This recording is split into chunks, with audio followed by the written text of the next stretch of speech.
we address our homeless community a lot. So we bring food, we bring positive affirmations, we bring clothes, we bring boots, we bring shoes, we bring gloves, hygiene products, everything we can out to our communities. I think that's about it. Our mission is to break cycles and generational cycles within our communities and provide healing with love and hope and all that good stuff. So it's the Healing Hub of New York. The Healing Hub, the website is healinghubny.org. You can check us out. And we'll come back to it in a little bit. It's been a great program to watch develop, and we are hoping to move into the city. We've been in Amherst for about a year, but we're hoping to move into the city. So we will get there soon enough, and we'll be more accessible to our communities that need us. So this is, it's hard for me, even though I've owned my truth and I've healed from it, but it's always hard in a group of strange people, no matter how many times you do it, to tell it. But I know you guys have been talking about sex trafficking this month, and when Nicole told me that you guys were addressing that, I got really emotional because it needs to be addressed, right? Not all sex trafficking happens with pimps and underground systems and drugs and drug rings. It's not all, it's happening right under our noses in our communities, and people are using the very programs that we have been raised and programmed to trust, right? Programmed to trust these agencies to use to sex traffic children and even babies. Right. And those kind of programs I'm talking about, I know a lot of us know about some of the churches that use, what they do for sex trafficking, but also the foster agencies and the adoption agencies. And I don't know how many people are aware of that. I know in Chautauqua County, it's a lot more prevalent, but I'm getting to understand the system in Erie County as well. So it goes on, and I'm a survivor of it. My brother is a survivor of it. All the foster children that went through that family are survivors of it. The Healing Hub is here because there was no place for us to run to, right? There was no place, a judgment-free place for us to run. So I was adopted, we'll say adopted now, but I was adopted at, I was actually like purposely made to be bought, but I was adopted at 3 months old, and my name was instantly changed to Kelly. I used to be Julie. And I was they call it the conditioned one in the family, right? So I had a new dress on every day, right? I was put in all these activities, from Girl Scouts to ballet to swimming to everything, while all the other kids around weren't put in really anything. Most of them were beat. I know 2 foster brothers were used as slaves, but I was the program one. And because I think I was so programmed and controlled and lied to and conditioned, I suppressed my memory of the details of what happened when I was a baby, and to toddler stages until a young elementary student. I suppressed my memory. Our brains do that, right? They protect us. But the problem with that is my body never forgot, right? So I was living my whole life. It didn't matter what education I had. It didn't matter what I had material-wise. My whole life, my body lived in fight or flight, okay? And I didn't understand why I hated myself so much. I didn't understand why I was so different. I didn't understand why I had flashbacks. I didn't understand, and not good flashbacks of, people's sexual thing, you know what I mean? Like just flashbacks. And so in middle school, as much as I was this state swimmer and I was in ballet and all of these things around me, in middle school, I remember putting a gun in my mouth, right? Who do you call out for help for when you just are so broken inside? You know what I mean? And in high school, regardless of what a good swimmer I was, and my grades weren't always that great. I just put myself in a lot of clubs, and so I could be really well-rounded. And I was expected to be perfect, because if I'm perfect, then nobody's doing what they're doing inside those walls, right? If I'm dressed nice, if I'm perfect, if I'm always smiling, that's what I was programmed to do, right? I was kind of their workhorse. So in high school, I suffered with bulimia. You know, nobody knew that. It was some kind of control that I was trying to get a hold of. And it was bad. I mean, I was eating like 4 plates of food and regurgitating and throwing up in any toilet, and nobody talked about it. Schools don't talk about mental health. You know, nobody in your community talks about mental health, especially back then. I graduated in 96. So when a child like myself has been so sexually abused and traumatized, but can't really remember it, and is kind of living in fight or flight, I didn't have any boundaries either. I have no gut to trust. I have no boundaries. I'm just out in this world getting ready to leave, you know, the nest, you know, the cult that I was in, and trying to live like a normal person in society. There was no way. There was no way. So I was a senior in high school, and because I didn't have a gut, I chose people to be around that probably weren't the best for me. And the one thing I could control besides bulimia was my virginity. And I tried to stay a virgin as much as I could, but my senior year, I was raped violently with a prom date that I chose to go through. And after that, I was so excited because nobody listened to me then, and I didn't have a voice. It's suppressed, right? So I was so excited to go off to college, right? I was going to go to New York City. It was the furthest away. The woman who adopted me, she was a white woman.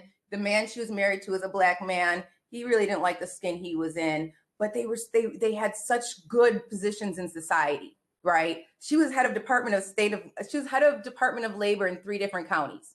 Erie County, right? So she was working with Cuomo at some times. Erie County, Chautauqua County, and Cattaraugus County.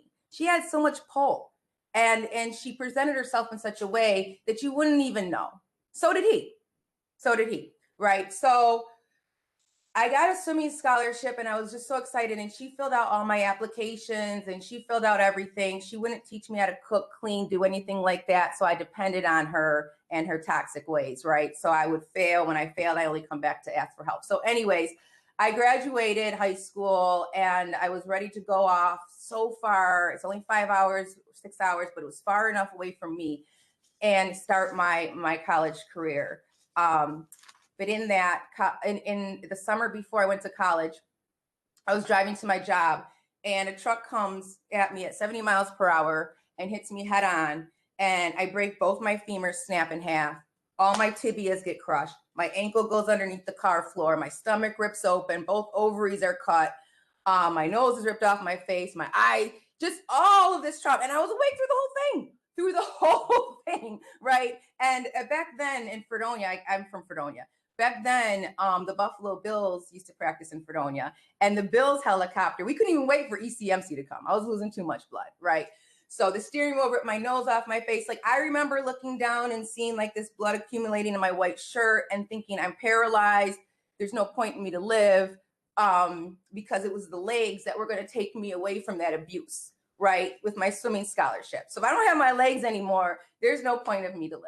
And I remember there was only one witness, and these were country roads, and it happened to be a priest with the white on his neck. And he came over to my window. I can't make any of this up. I thought I died. I didn't understand. So he came over to my window, and he was like, "Are you okay?" And I said, "No, I'm not okay. You can leave me on the side of the road to die like roadkill. It's over. I'm paralyzed." I couldn't feel my legs, but all the bones were sticking out, and both the femurs were snapped, and this leg was over there, and this leg was over here. So if I can't feel that, I'm like, I'm paralyzed. There's no reason for me to live. So they mercy flighted me with that Bill's helicopter up to ECMC. And just to let you guys know, never did a drug in my life. I was in a very controlled house. There were no drinks there were no drugs, nothing. So I went to ECMC. I was in intensive care. I had tube down my neck. I was on life support for a few weeks. Came up to the first floor, and they gave me a morphine drip. And I just kept pressing the button. And they said, "Don't worry about it. Only releases morphine every 3 seconds," or whatever the time. Mine was broken. So every time I pushed that button, it was giving me morphine. and I overdosed in the hospital. And they had to use the paddles of life. Anyways, I recovered, and because I had to be so perfect, that fall, the woman, her name is Jill, she took all of my application stuff for my own at college by New York City, transported it over to Fredonia State, and I was going to college in a wheelchair, an electric wheelchair. My legs couldn't even bend. I had 55 staples in my stomach. I was headed to college. Gone to college. I'm in college in a wheelchair, riding around, and now I'm on these pain pills. So you've got unchecked childhood trauma, you've got rape, you've got a horrific car accident, and nobody's addressing it. Now you're giving me pain medication? Okay, so I never even took Tylenol before that. I was an athlete. Y'all hear me? I was an athlete. So I created a perfect storm. This was in 1996. This is when FDA was pushing narcotics on everybody, saying they were non-addictive. Yeah, they're addictive. So I think the only thing I could depend on at this time were those pain pills. Every 4 hours, right? I want these pain pills. And I did graduate. I hooked up with a lovely man because I don't have a gut. At this time, I've got trauma layers on top of layers on top of layers. Now I really don't have a gut. And I hook up with this fine man in Dunkirk, and he becomes like my biggest abuser. I'm talking about I'm a punching bag, right? I move him out to state. We moved down to North Carolina. I have no boundaries, none.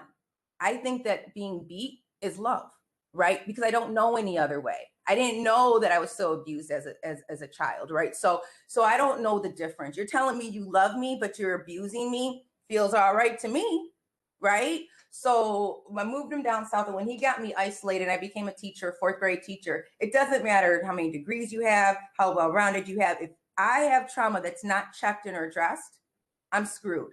I don't know how to live. I'm living fight or flight. And now I'm addicted to pain pills. I'm bringing that addiction down there too, right? So I'm trying to teach. I'm trying to be normal, but I can't. I'm getting abused. I was told I could never get pregnant because both my ovaries were damaged in that car accident. My stomach was literally ripped open. But I got pregnant down there, and I got pregnant with Jordan, and I couldn't believe it. But now I'm scared. I don't have a voice. It's suppressed. We're 2 Black people in the Bible Belt of North Carolina. We're not supposed to be shacked up together, right? And so now I'm pregnant. I got a brand new job teaching. Who do I tell? I can't tell anybody he's abusing me either because I'm not supposed to be living with me. So I get pregnant. I'm about 6 months pregnant, and he sees another man teaching at our school, and he decides to put me in a bathtub because all of a sudden that's not his baby. And he starts beating me in my stomach. And he leaves on a plane back to New York that night, and I ended up going to the hospital having a stillborn at 2 in the morning in a really, really racist hospital, I might add, who didn't even care or wanted to see me. And it wasn't until the baby came out that they were like, oh, let's be attentive. And it wasn't until they learned I was a teacher in their community did they treat me like a human being, right? So there's that trauma. And again, who do I tell? There's no judgment-free space for me to run to talk to about all of these problems, all these issues. I'm going to have to just keep them bottled up inside. And I'm going to take my little addiction and all my trauma that's built up, and I'm going to go back up to New York. And that's what I did. And I tried to come out for help. And because I really noticed that when I wasn't taking these pain pills, that I was feeling sick. And I wanted more and more of them. Now my tolerance is gone. I had no idea about addiction. I had no idea about NA or rehabs or anything like this. I'm still just young, trying to understand what the hell is wrong with me. Why do I hate myself so much? Why am I staying in abuse? Why am I using pills when I know that's not good for any of my body, right? But I can't stop. I can't stop. So I go up here for help in a rehab, and because I don't use crack and heroin and all these drugs, I start comparing myself to people in the rehab. I don't sell my kids clothes for another hit of crack. I'm nothing like you guys. I got to get out of here. I get up and leave with another man. Okay. Because he looks really healthy at that time. And that happens all the time in rehabs. Okay. And it happens in life too. It's called trauma bonding. So I leave with this guy, and he happens to be a crackhead. And he he gives me my first hit of crack. Well, I'm at his house. So I went from being a teacher in a classroom to a student in the crack house overnight, because I couldn't understand what was wrong with me. I just needed something to cope, right? Never even saw cocaine before. Saw crack before I saw cocaine. So now I have not even a dual addiction. I probably have a triplet, whatever could kill me is what I consumed. Because at this point, I lost my job. I lost my swimming career. I lost my baby. I'm being in an abusive relationship. Nobody understands me. And now I'm addicted to drugs. Sounds like a fine thing to do is try to, go out using. And that's what I did. For 2 years, I was on the east side of Buffalo, the west side of Buffalo, south side of Buffalo, north side of Buffalo, just trying to kill myself with drugs. I was taking about 80 to 90 Lortabs a day, crunching them, eating them, maybe 10 bars of Xanax on top of that. And on top of that, because that was my main addiction, I was using crack or coke. And on top of that, maybe putting heroin on top of that with it, right? My mission was to die. Plain and simple. I had no other mission. And I must have been in every single rehab in Buffalo. And it was a revolving door because nobody stopped to address, why was I using in the first place? What is the core issue here? Where's the core trauma that's causing her to be a chronic relapser? That's causing her to not want to live. That's causing her to be suicidal. What's here? What's going on here? And, the whole time the parents who adopted me, they were looking over me. They were in the counseling sessions. Well, she was trying to manipulate everything because they knew why I was using. They knew why I was so traumatized and living in fight or flight. They knew why the whole time, right? They had that key, right? And they knew I couldn't remember, but they knew all the other foster kids could, and they knew that my brother could. And then my brother, when I was in my car accident in 1996, July 26, 1996, they only adopted one other child, and that was my little brother. And he rode his car out in front of a bike that summer, the same summer, a month, the day after my car accident. And he got hit. He couldn't take it. He remembered it. I suppressed my memory. My brother never forgot it. He got beat, sexually abused, the whole thing. He was in a coma for 6 months, woke up from a coma, and they sexually abused him, stole his money, and because now you've got a kid with a disability, right? Stole his money, and like these are upstanding citizens in our community, stole his money and drugged him, started putting him on Risperidol, drugged him for 17 years. So while he's over there trying to tell people, he actually called 911. He actually called CPS. Who's going to believe a kid with a disability over these upstanding citizens in our community, right? Didn't even believe him. So while he's doing that, and I'm struggling over here with my addiction, we're divided. We're divided. He never forgot, though. So you're going to want to remember that when I get to the hub, but I'm getting there. So here I am going through all the rehabs and things like that. And I'm still with my abuser because even though I was addicted, I was still always loyal. And I got pregnant again. And this time, something woke me up to, this is my purpose. This is going to be a game changer, right? And I have something to live for now, right? I have a purpose. I have this baby. And the woman who adopted me, her name's Jill, she came in and she tried to get me to abort this baby so many times.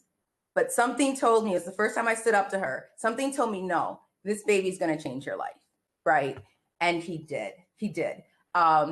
So I tried to get help when I was pregnant. I got help, but it still is really hard to stay clean for someone else. You've got to heal that trauma, right? You've got to heal what hurt you in the first place to understand it, right? So I did the best I could. But right after Cameron was born, I decided I went back out because the people who adopted me tried to take Cameron too, and they sexually abused him as well. But I got him, and we went into the Lighthouse, which is a facility for women and children to heal. It's called the Lighthouse. It's in the Whitfield projects. Right now it's run by Best Self. Back then it was run by another woman. And I paid for myself to go in there. And I said, keep me in here for as long as you can. I want to heal.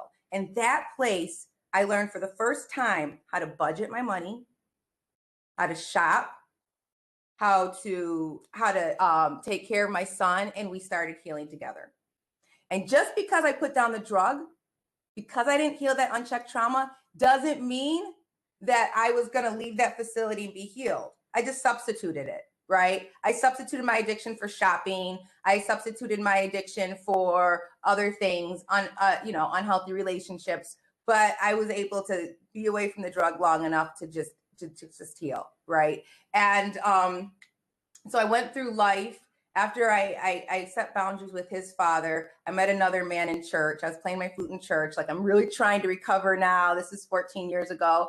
Playing my flute in church, I meet another man. And because he didn't beat me, he was a knight in white shining armor, right? So he came and we were together for about 14 years. We had another child, Noah. But through those 14 years, I was still fight or flight. I was still trying to cope with life, right? And a lot of things happened. I almost died a few other times, but a lot of things happened. And it wasn't until 2 years ago that God gave me back my memory. Okay. So and this doesn't happen very much.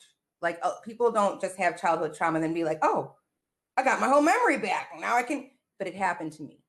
Right. And that's why I feel like this mission was given to me. So it was 2 years ago, and I was moving into this house, and my son, who got racially bullied in Kenmore School District and all this other stuff, we were moving away from that school district, and we came here. And right before we went to the new school, I heard a voice say, "Go to the Adirondack Mountains." I'm not kidding. So I went to the Adirondack Mountains. My kids were like, "What are we doing?" I was like, "I don't know. We got to go to the mountains." So we go to the Adirondack Mountains, and I sit in this river, and God gives me back my whole memory. The sights, the sounds, the smells, the everything. And it was time when I came back, I was like, okay, God, this is great. What do you want me to do with this? What do you want me to do with this? Now I know why I was so broken, right? The penis now has a face. The white button-down shirt that would come walking in my room in the middle of the night that, I couldn't move, I couldn't speak, now has a face. All those flashbacks now have faces. The pink nipples, it's because sometimes in the weekends they would take me both in the bed with them. All the other nights, Jill would stand there and watch. Well, he did whatever he did with me during the night. So that's why I lived fight or flight all my life. That's why I couldn't cope with my feelings. That's why I had no boundaries. That's why I had no gut to trust. That's why I kept getting in more and more situations that caused more and more trauma, adding layers to this onion. My gosh. Driving back from the Adirondack Mountains that day, I couldn't even imagine, what am I supposed to do with this information? She's so big. A white lady who's got all this power, and me, what am I supposed to do with it? No one's going to listen to me. I've been suppressed for 40 years. Well, God said that he wanted me to start a non-for-profit, right? That can be here for anybody like me. And he also told me I needed to confront my abusers, in which I did. I called her up and I said, we need to have some lunch. And she met me, and I confronted her with everything I remembered, and she didn't deny anything. She didn't apologize. She sat there and smirked and said, I love you, Kelly. That's it. That's it. And later I found out through doing the 23andMe and finding my biological parents and all that other good stuff, that the reason why they suppressed my brother and I for so long, drugging him for 17 years. By the way, I went and got my brother. He's up here with me off of all the bad drugs. He's a part of the Healing Hub, and he's thriving. He can run, he can jump, he can do all the things. He can swim, he's journaling, he's using his voice, he's sharing his truth, like healing.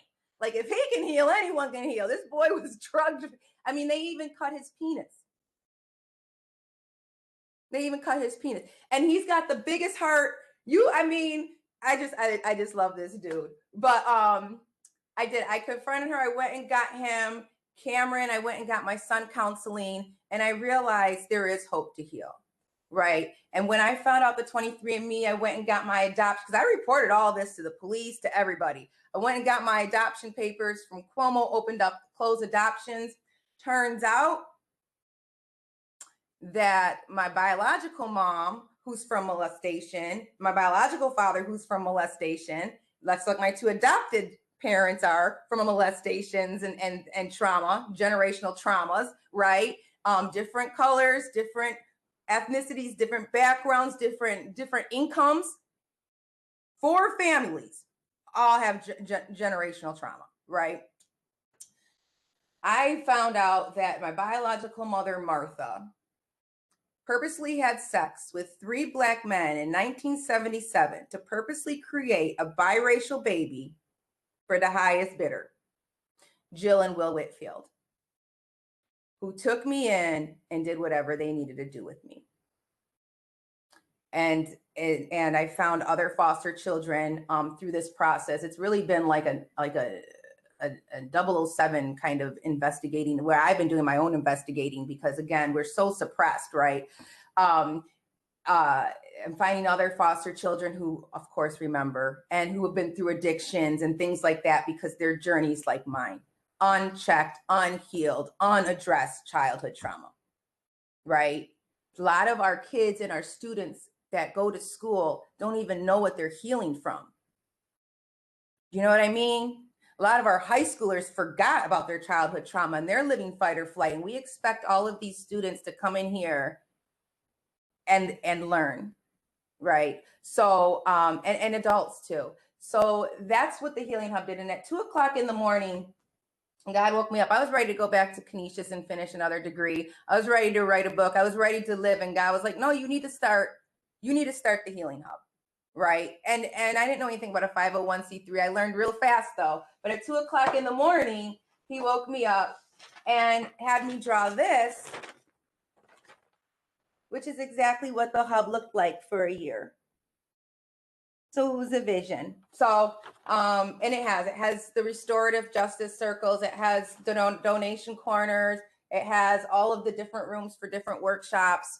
And we were set up right next to the methadone clinic. So a lot, which I was a part of too. I think I was a part of every single organization and agency, and they failed me. They failed me. They did. They allowed these revolving doors, and they're not just failing me, they're failing a lot of other people. Okay. And that's the voices I hear. You know, so and the thing that, you know, people from the methadone clinic come over, and, you know, people that we talk to, our clients, say all the time is they feel so comfortable dropping their truth. Because 1, we all went through it. 2, they don't feel judged. And if you can't drop your truth, you can't heal from your truth. And you've got to be in a space where it's so safe to be able to start bringing that truth up, right? And that's what we offer. And like I said, our mission is to heal our communities by empowering one person at a time. So that's basically what the hub does, what the hub has to offer.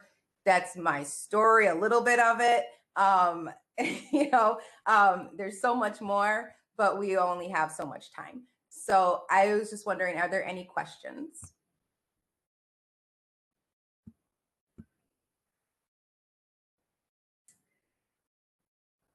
Linda, I see you talking, but I can't tell if you're muted. Well, you are muted. I wasn't sure if you were trying to talk. I'm just stunned at this story. And, you know, I've heard about human trafficking. I have a girlfriend who was also in the human trafficking business, not herself, but she was a victim.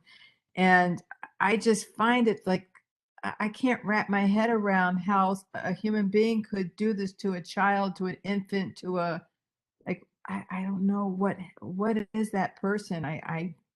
And it's obviously, you know, is this Jill still running free?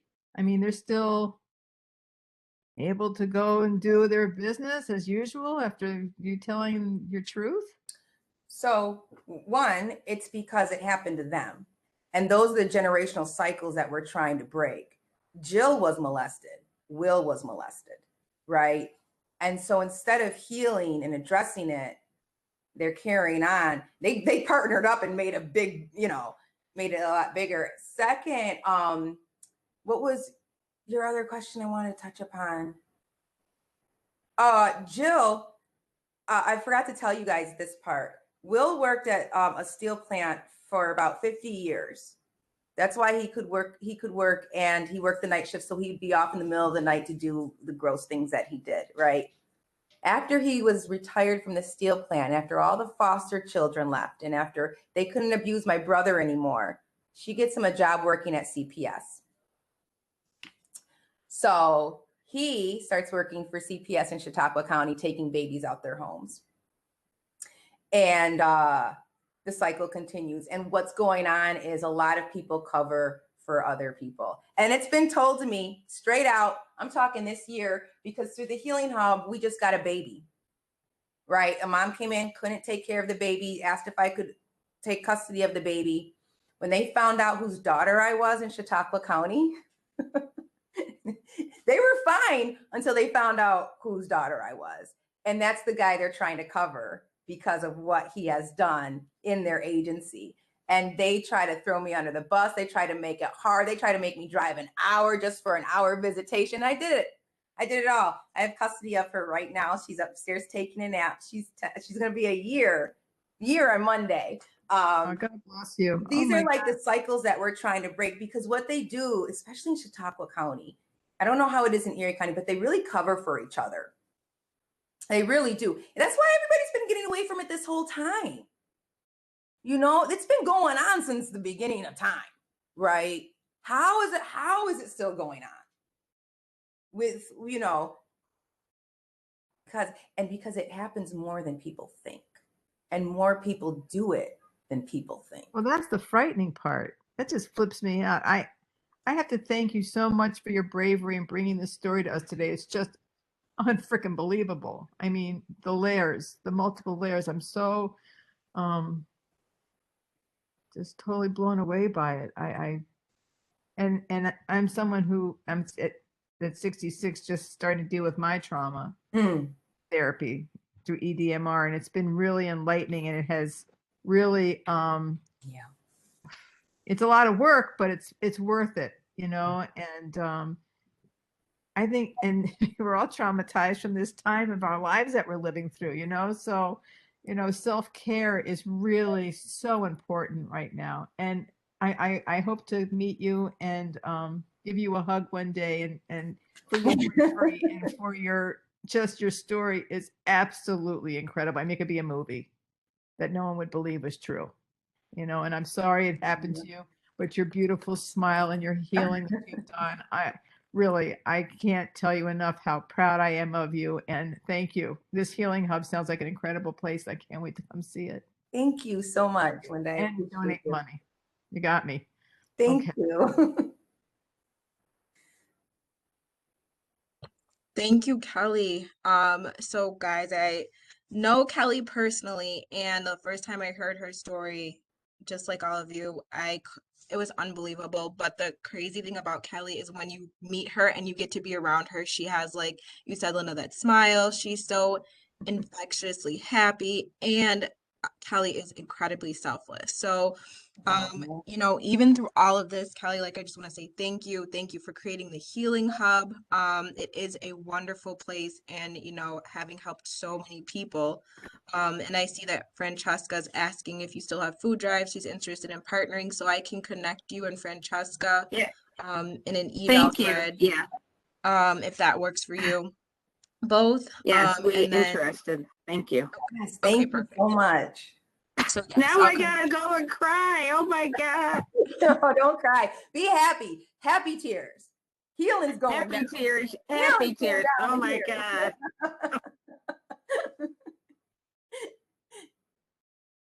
And so, of course, as the Healing Hubs rolls out new things, it'll be shared on our page. And I know some of you follow on my personal Facebook, and since I'm a part of the Healing Hub, of course, I'll really be pushing for the growth of this hub, you know, and all the people that come into it. So thank you, Kelly. I appreciate you. I know sharing your story each time you do it is incredibly tough.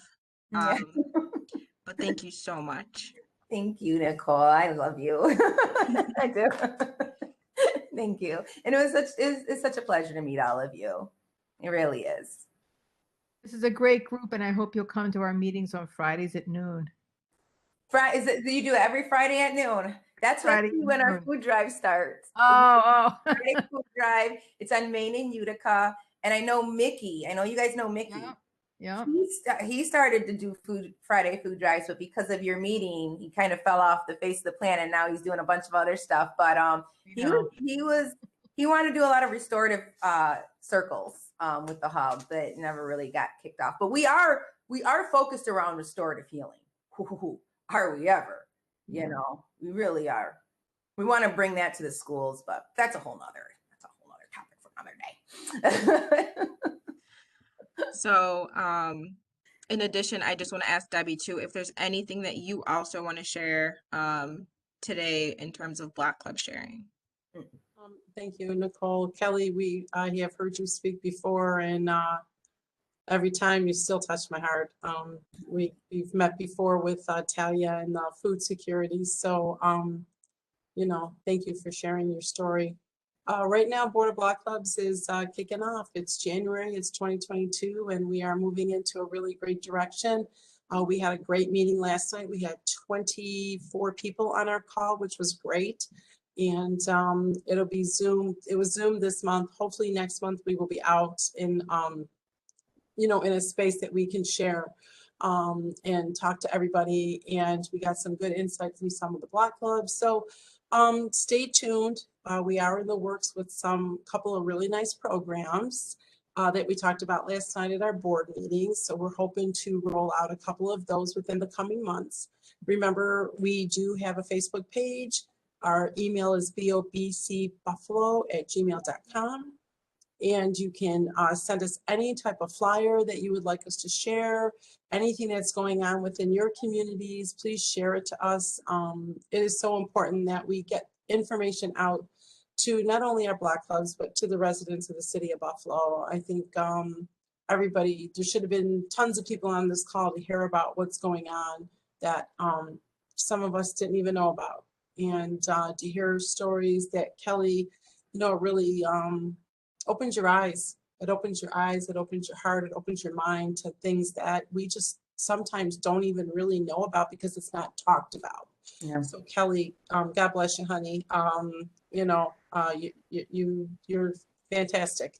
And, you know, I'm going to choke up. So with that being said, again, thank you for always sharing this spot with us, Nicole. I know Oz is not on anymore because he's on that train. And it's a great place to be every Friday at 12 o'clock. It really, truly is. And please start spreading the word.